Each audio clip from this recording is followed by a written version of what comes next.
ولا راح تلتفت؟ ما ادري يم ظلت ما ادري يلتفت ما يلتفت. راح تحاول بعد لا لا؟ يعني علاقه ثانيه تقصدين؟ لا وياها ويا نفس الشخص. لا مستحيل بعد. هي مرات كرامه الانسان انه يبتعد. طيب انت رفضت بشكل مباشر من هاي العلاقه؟ إيه طبعا. لو تلميحات يعني 50% يعني ما تقدر تصالحك بهيك رفض يعني، لان انا كنت حقيقي يعني مو مال رفض كامل، او ممكن يقول تلميحات. كان صعب هذا اليوم؟ اي صعب.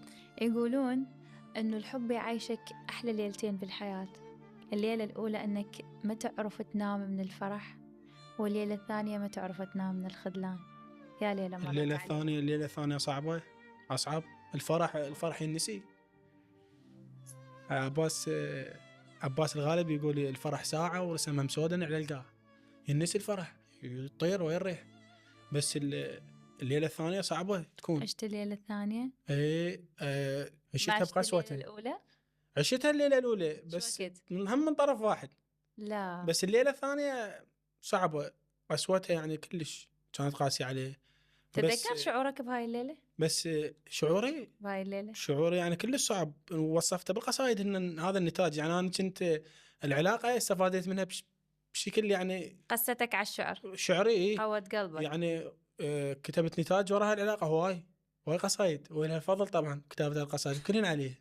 شلون فضل مؤذي؟ بس فادني شعريا.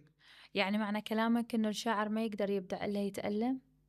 يعني 90% مو الألم يعني ينضج تجربة الشاعر، يعيشه وينضجه ويقويه ويبدع. صح. الألم يعني ملازم للشاعر. زين كونك صرت شاعر، منو كان الداعم لشعرك؟ منو كان يسمعك مباشرة؟ يعني من عائلتي اخوي عبد الله يعني كان يجيب لي قصايد يقول لي تعال اسمع هاي وتعال اسمع جبار. الله يسلمك، تحياتنا له.